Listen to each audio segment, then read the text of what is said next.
June 9, 1944. Normandy, France. American paratroopers are pinned to the ground by German machine guns. Not for minutes. Not for one desperate exchange of fire. For 4 hours. Anyone who moves is shot. Anyone who raises his head risks dying. German MG-42s rake the trees, tear through branches, chew the ground inches above American helmets. The men lie flat in the dirt, exhausted, terrified, helpless. And then one of them stands up. He is 20 years old. He is carrying a 50-pound Browning .30 caliber machine gun. He is alone, and he walks straight into the fire. March 18, 2014.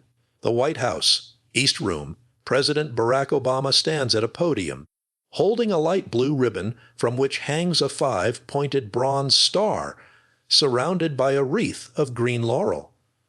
It's the Medal of Honor, the highest military decoration in the United States. He's about to correct a 70-year-old injustice. In the audience sits Miriam Theresa Adams, 69 years old, tears streaming down her face. She's accepting this medal on behalf of her uncle, a man she never met. A man who died 3 decades before she was born. Private Joe Gandara, born April 25, 1924, Santa Monica, California. Killed in action June 9, 1944, Amfreville, France. 20 years old. He should have received this medal in 1944. He should have been recognized immediately for what he did on that June morning in Normandy. He should have been honored alongside the other heroes of D-Day. But he wasn't, because Joe Gandara was the son of Mexican immigrants, because he grew up in a predominantly Mexican-American neighborhood on Frank Street in Santa Monica, because in 1944, the color of your skin and the sound of your last name could determine whether your sacrifice was honored or ignored. Instead, he received the Distinguished Service Cross. A high honor, to be sure, but not the highest, not what he'd earned. It took 70 years. A Congressional review. An examination of thousands of military records looking for Jewish American and Hispanic-American veterans who may have been passed over because of prejudice. And finally, justice. Miriam Adams approaches the president. She accepts the medal. She holds it carefully, reverently, feeling the weight of it. The weight of 7 decades of a family knowing the truth, but unable to make anyone else see it. This isn't about me, she'll say later. It's about him. She's right. This is about Joe Gandara. This is about what happened on June 9, 1944, in a lightly wooded area between the communes of Gorbesville and Amfreville, France. This is about 4 hours pinned down by German machine gun fire, and about what one 20-year-old private decided to do when no one else could move. Santa Monica, California. 1920s through early 1940s.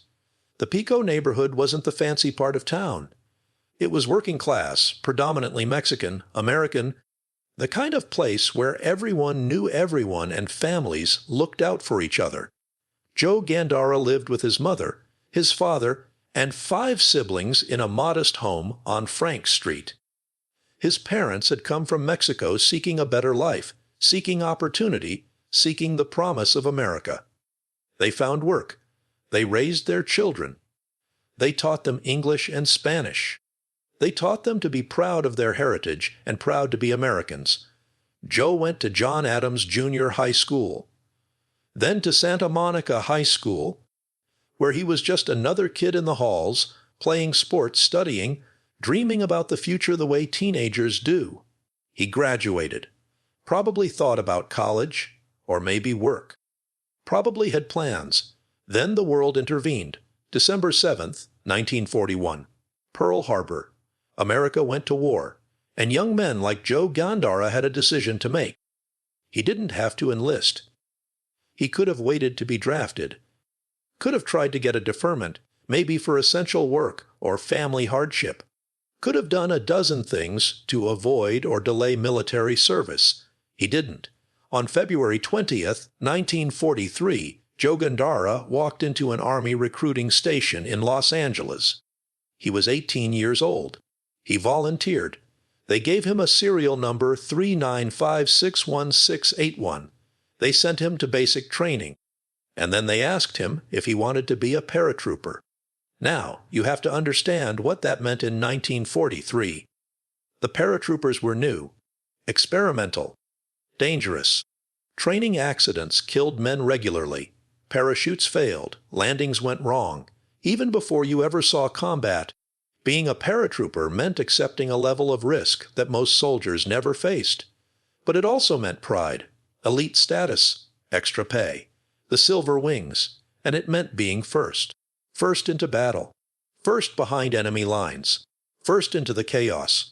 Joe said yes. They sent him to jump school. He learned how to exit an aircraft, how to control a parachute, how to land without breaking both legs, how to assemble his gear after landing scattered in unfamiliar territory. He learned how to fight as light infantry, how to move fast, shoot straight, stay alive. He was assigned to Company D, 2nd Battalion, 507th Parachute Infantry Regiment. The 507th PIR was formed at Fort Benning, Georgia, in July 1942 under good old George V. Millett. It was a new regiment created to expand America's airborne forces. In late 1943, they shipped out to England. Joe Gandara and his fellow paratroopers trained through the wet English winter and spring of 1944. They trained for what was coming, even though most of them didn't know exactly what that would be. They knew it would be France.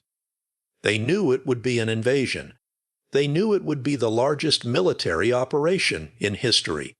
They didn't know when. They didn't know where. They just trained and waited and wrote letters home. Joe wrote to his family in Santa Monica. We don't have those letters anymore. We don't know what he said. We can imagine he mentioned the weather, the food, his buddies. Maybe he joked around. Maybe he asked about his brothers and sisters. Maybe he told them not to worry.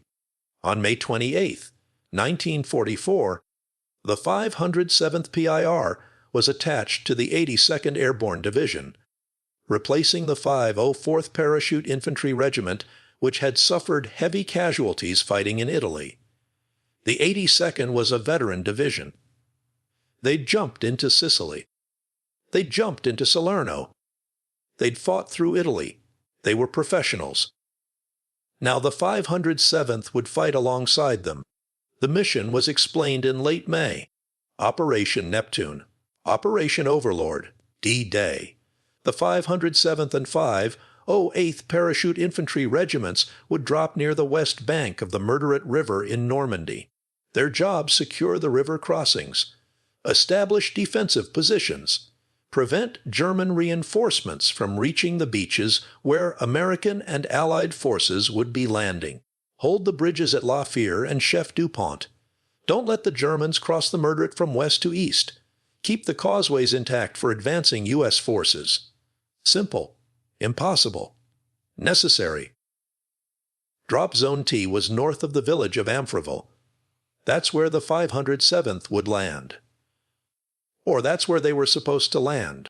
June 5, 1944, late afternoon. The invasion was postponed 24 hours because of weather. The men waited, checked their equipment again, tried to sleep, couldn't. June 6, 1944, early morning hours. C-47 Dakota transport aircraft lined up on runways across southern England.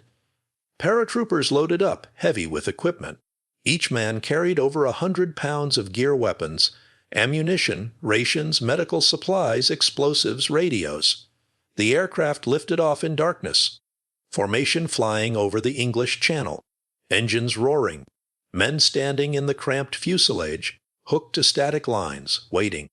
Joe Gandara stood with his stick, the group of paratroopers who would jump together. His face was camouflaged with dark paint. His uniform was soaked with British issue impregnite, a chemical treatment meant to protect against gas attacks, but which mostly just made everything stiff and uncomfortable.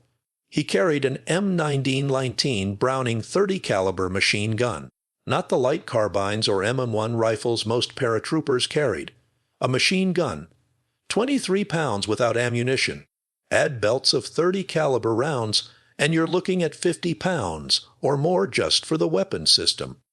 But somebody had to carry the machine guns. Somebody had to provide sustained fire. Somebody had to be the guy who could pin down the enemy while your buddies moved. Joe Gandara was that guy. The C-47s crossed the English Channel without incident. Good formation. Clear night at first. Then they hit the coast of the Cotentin Peninsula. Clouds, fog banks. Anti-aircraft fire lighting up the sky like deadly fireworks. The German flak was intense. Not particularly accurate, but terrifyingly dense. Tracers streaking up from the ground.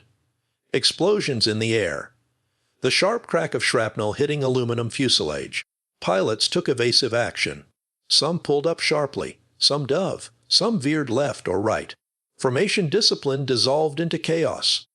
The Pathfinders, the teams that had jumped 30 minutes earlier to set up radio beacons and lights, had done their best. But in the confusion, many of the beacons weren't visible. The lights were obscured by fog. The 507th PR began jumping at 02:39 hours on June 6th. Joe Gandara's C-47 was already off course. The pilot, trying to avoid anti-aircraft fire, had climbed higher than the ideal jump altitude and was flying faster than recommended. The green light came on. Joe jumped into the darkness over Normandy. He had no idea where he was. The jump itself was terrifying. High winds. The parachute opening with a violent jerk. The sudden realization that you're floating down into a combat zone in the middle of the night with tracers and explosions all around you. Some men from the 507th landed in the Murderate River and the marshes around it. Weighed down by equipment, unable to swim, they drowned. Others were killed before they hit the ground, caught by German fire while still in their parachutes. Joe landed. Hard. Somewhere in the dark countryside of Normandy. He cut away his chute, checked his weapon, looked around. He was alone. This wasn't unusual. The scatter pattern of the drop was so wide that most paratroopers found themselves isolated or in tiny groups of 2 or 3 men. The 507th was dispersed across a 20-mile area. Even Colonel Millet, the regimental commander, couldn't find his unit. 3 days after the drop, he'd be captured by the Germans near Amfreville, unable to rally enough men to defend himself. But on that first morning, in those first confusing hours after the drop, Joe Gandara and thousands of other paratroopers were doing what they'd been trained to do: find other Americans, link up, form small units, and start accomplishing the mission. Joe linked up with men from Company D, maybe 5 or 10 paratroopers initially. They moved through the bocage, the dense Norman hedgerows that turned every field into a potential ambush site. They encountered German patrols. Brief firefights. Movement in the darkness. Constant tension. By dawn on June 6th, scattered elements of the 507th had established positions around Amfreville, though nothing like the organized defensive line they'd planned.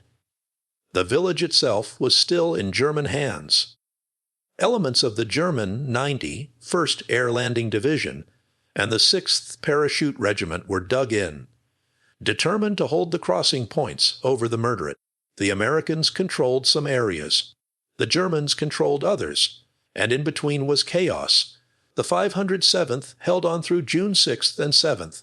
Small unit actions, patrols, skirmishes, men dying in hedge rows and fields with names they'd never heard before that morning. On June 8th, the 507th received orders to move.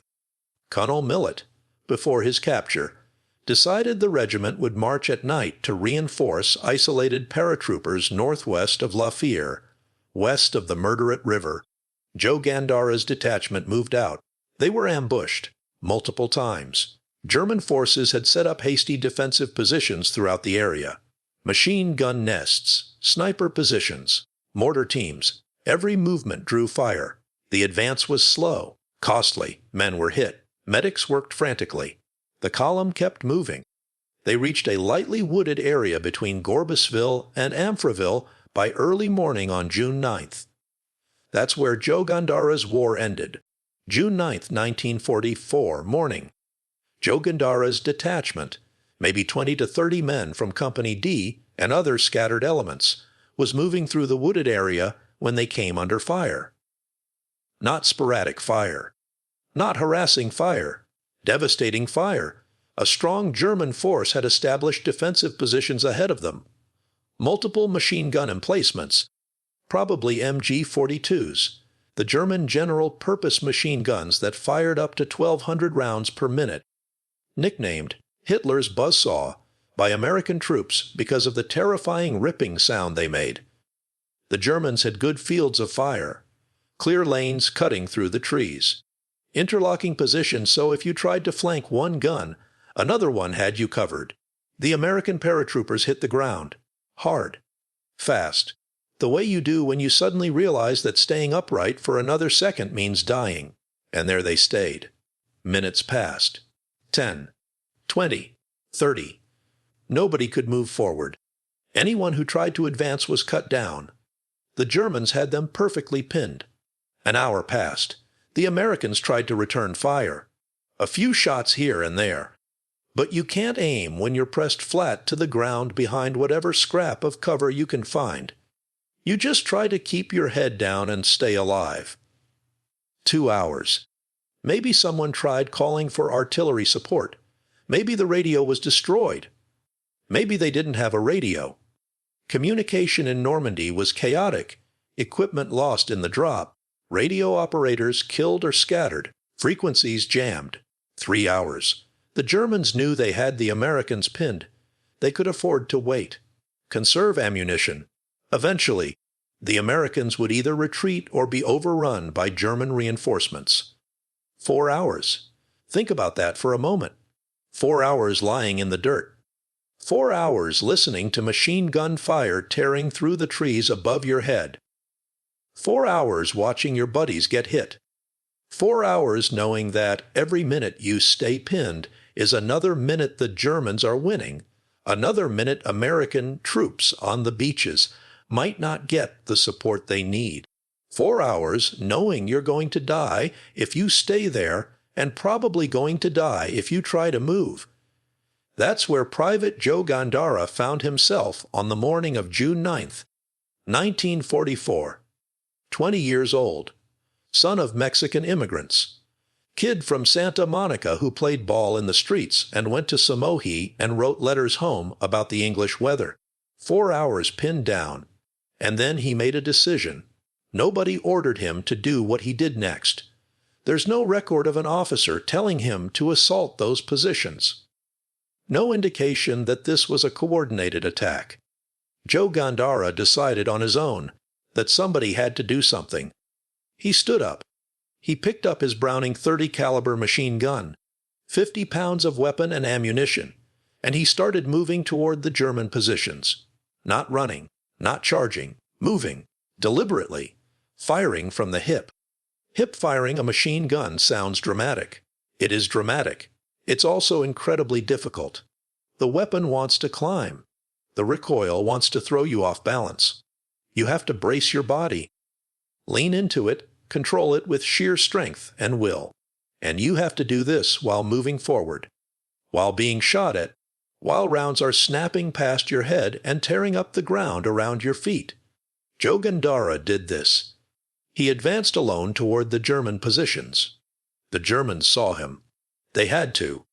A lone American paratrooper, moving through the open, firing a machine gun from the hip. They turned their weapons on him. He kept moving. He reached the first German machine gun position. The exact sequence of events isn't recorded in detail. We know the outcome. We can infer the middle. He destroyed the first machine gun emplacement. Whether he killed the crew with his own fire or forced them to abandon the position or overran them directly, the result was the same: that gun stopped firing. He kept moving. Second machine gun emplacement. More Germans. More fire directed at him specifically now. They knew he was the threat. They knew if they didn't stop him, Their entire defensive line would collapse. He destroyed the second position. Kept moving. Third machine gun emplacement. By now he'd been moving forward under constant fire. For minutes that probably felt like hours. His ammunition was running low. He'd been hit at least once, possibly multiple times. The adrenaline that kept him moving was starting to fade. But there was still one more gun. He destroyed the third position. And then, finally, the German fire that had been trying to kill him for those last few minutes succeeded. Private Joe Gandara was fatally wounded. He fell somewhere in that lightly wooded area between Gorbisville and Amfreville. 20 years old, 8,000 miles from home, but the German guns were silent. The rest of Company D could move now. The detachment that had been pinned for 4 hours could advance. They could continue their mission. They could link up with other American forces. They could hold the line against German counterattacks. And they did. The 507th Parachute Infantry Regiment, scattered and battered, held their positions throughout the battle for Normandy. They prevented organized German forces from crossing the Murderate River in their area of responsibility from D-Day through D-Day +3. They kept the bridges at La Fère and Chef DuPont intact for advancing U.S. forces. They did what they were sent to do. But the cost was terrible. The 507th lost almost 200 men in just 2 days shortly before being withdrawn from Normandy. Killed, wounded, captured, missing. The regiment was shattered. They returned to England in July. Reformed. Rested. Received replacements. And then they were transferred to the 17th Airborne Division. Because the 82nd's original regiment, the 504th PR, had returned from Italy. The 507th would go on to fight in the Battle of the Bulge. Would jump again into Germany during Operation Varsity in March 1945. Would fight all the way to the end of the war in Europe. But Joe Gandara wouldn't be with them. He was buried initially in a temporary military cemetery in France. Later, his remains were returned to the United States. He was laid to rest in Woodlawn Cemetery in Santa Monica, California. His family received a folded American flag and a telegram expressing the nation's gratitude. They received his Purple Heart. They received his Bronze Star. And they received the Distinguished Service Cross. The citation explained what Joe had done, how he'd voluntarily advanced alone toward enemy positions, how he'd destroyed 3 hostile machine guns, how he'd given his life to save his fellow soldiers. It was a high honor, the second highest military decoration after the Medal of Honor. But it wasn't the highest. And his family, particularly those who'd served in the military themselves, who understood what Joe had actually accomplished. They knew something was wrong.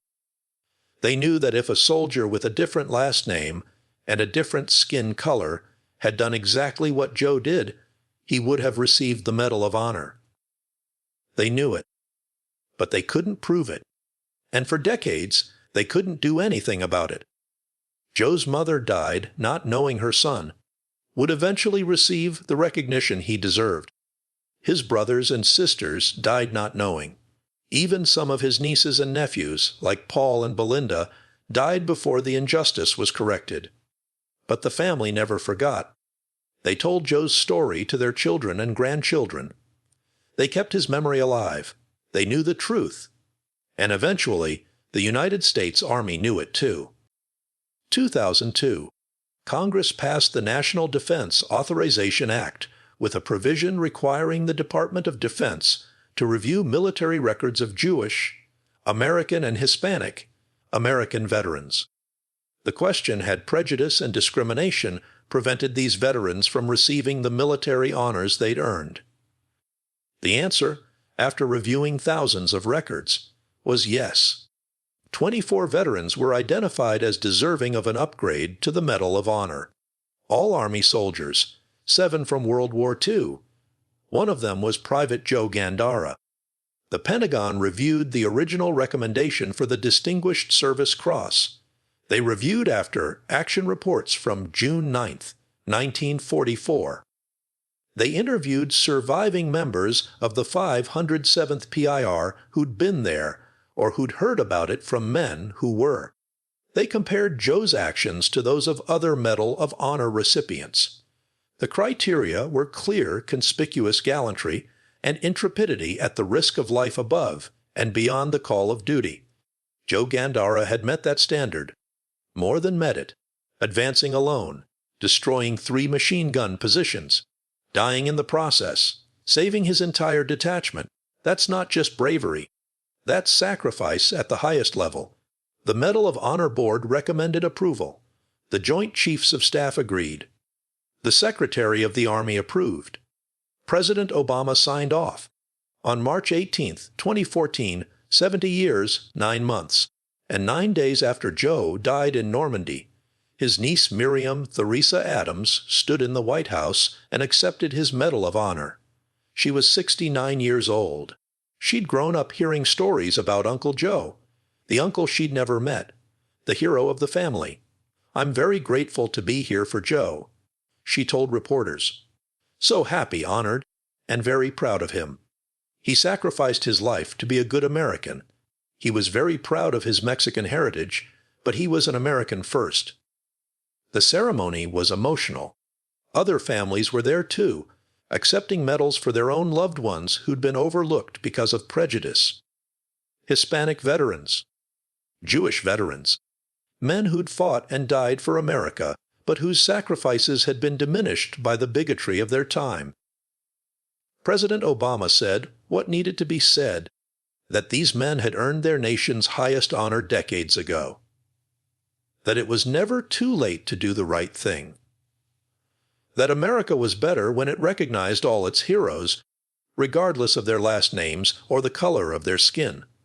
The medal itself, that light blue ribbon, that bronze star surrounded by green laurel, was placed in Miriam's hands. It should have been placed in Joe's hands in 1944. He should have worn it on his uniform. He should have come home and lived a long life and told his own children and grandchildren about that day in Normandy. But wars don't work that way. Heroes don't always come home. Sometimes they die in lightly wooded areas in France, fighting for their brothers in arms and for a country that didn't always recognize their full humanity.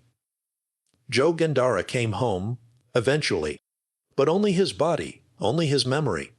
The medal came 70 years too late. Today, if you visit Santa Monica, you can see Joe Gandara's memorial. In 2016, the city and the Los Angeles County Metropolitan Transportation Authority dedicated a plaque at the 26th Street/Bergamot station. The plaque commemorates his sacrifice, honors his memory, reminds people that heroes come from all backgrounds, all neighborhoods, all communities. Santa Monica Mayor Tony Vasquez, himself Mexican-born, said at the dedication, "As the mayor of the city of Santa Monica, it's an honor to recognize Private Joe Gandara. Joe's great-niece, Hannah Adams, Miriam's daughter, spoke too. I was honored to be with my mother at the White House to witness how a nation acknowledged the mistakes of the past, a nation that did not always appreciate the sacrifice of Americans of Mexican descent. Finally, our nation set the record straight. There's also a street on the 82nd Airborne Division's fort, Liberty installation named Gandara Street. A small thing, maybe. But it means that young paratroopers training there today will see that name and maybe ask about it. And someone will tell them the story. In Normandy, at the 507th PIR Memorial near Picaville, Joe's story is told alongside the regiment's. A statue of a paratrooper represents him. The memorial garden includes information about his Medal of Honor. 70 years after D-Day, the 82nd Airborne Division held a memorial ceremony at Amfreville. Senior Army leaders attended. They honored the paratroopers of the 507th PIR. They honored Joe Gandara specifically, because he deserves to be honored, because what he did on June 9, 1944 matters. Not just for his family, Not just for the men of Company D who survived because of him, but for all of us. Think about Joe Gandara's last moments. He'd been pinned down for 4 hours.